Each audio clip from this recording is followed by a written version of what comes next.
दोस्तों, हमारे धर्म ग्रंथों में ऐसी कई कथाओं का वर्णन मिलता है जिसकी कल्पना हम और आप भी नहीं कर सकते। ये तो हम सभी जानते हैं कि हर महिला को हर महीने मासिक धर्म होता है। यहाँ विज्ञान इसे एक सामान्य प्रक्रिया मानता है, वहीं हमारे धर्म ग्रंथों में इसे महिला की कमजोरी बताया गया है। मन में अक्सर ये सवाल उठता है कि आखिर महिलाओं को ही क्यों इस पीड़ा को सहन करना पड़ता है, इसका कारण क्या है। तो आइए जानते हैं कि हिंदू धर्म ग्रंथों में इसका क्या कारण बताया गया है। पौराणिक कथाओं के अनुसार इसका कारण देवराज इंद्र के द्वारा महिलाओं को दिए गए शाप को इसका कारण बताया है। भागवत पुराण के अनुसार एक बार गुरु बृहस्पति इंद्रदेव से नाराज हो गए थे। इसका फायदा उठाकर असुरों ने देवलोक पर आक्रमण कर दिया। इसी वजह से इंद्रदेव को अपनी गद्दी छोड़कर भागना पड़ा था।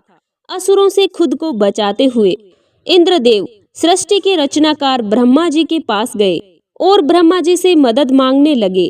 तब ब्रह्मा जी ने उन्हें सुझाव दिया कि हे देवेंद्र, इसके लिए तुम्हें ब्रह्म ज्ञानी की सेवा करनी पड़ेगी। यदि वे प्रसन्न हो गए तो तुम्हें स्वर्ग लोक वापस मिल जाएगा। ब्रह्मा जी के कहे अनुसार इंद्रदेव एक ब्रह्म ज्ञानी की तपस्या करने लगे, लेकिन इंद्रदेव इस बात से अनजान थे कि जिस ब्रह्म ज्ञानी की वह सेवा कर रहे हैं उनकी माता असुर है, जिसकी वजह से उस ज्ञानी को असुरों से बहुत लगाव था। असुरों से लगाव के कारण वह ज्ञानी इंद्रदेव की सारी हवन सामग्री देवताओं की बजाय असुरों को समर्पित करते थे। जब इस बात का पता इंद्रदेव को लगा तो उन्होंने क्रोध में आकर उस ज्ञानी की हत्या कर दी।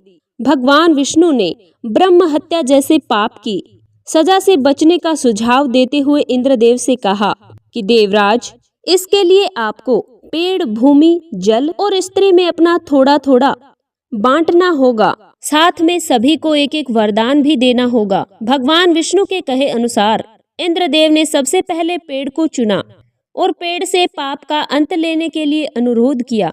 तब पेड़ ने पाप का 1/4 हिस्सा ले लिया, जिसके बदले में इंद्रदेव ने पेड़ को वरदान दिया कि मरने के बाद पेड़ अपने आप को स्वयं जीवित कर सकता है। इसके बाद इंद्रदेव ने अपने पाप का कुछ हिस्सा जल को दिया और जल को अन्य वस्तुओं को पवित्र करने का वरदान दिया। इसी वजह से हिंदू धर्म में जल को पवित्र मानते हुए पूजा पाठ में इस्तेमाल किया जाता है। इसी तरह भूमि ने भी इंद्रदेव के पाप का कुछ अंश स्वीकार कर लिया, जिसके बदले में इंद्रदेव ने भूमि को वरदान दिया कि उस पर आई चोटें अपने आप भर जाएंगी। और अंत में इंद्रदेव की विनती करने पर स्त्री ने बाकी बचे पाठ का सारांश अपने ऊपर ले लिया, जिसके बाद महिलाओं को हर महीने मासिक धर्म की पीड़ा सहन करनी पड़ती है।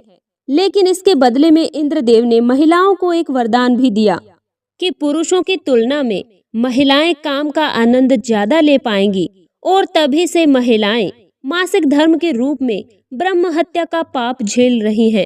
तो दोस्तों, आपको ये जानकारी कैसी लगी कमेंट में जरूर बताएं, और साथ ही हमारे चैनल पर नए हैं तो चैनल को सब्सक्राइब करें। सभी धार्मिक और आध्यात्मिक कहानियां सुनने के लिए आप सभी का बहुत बहुत धन्यवाद।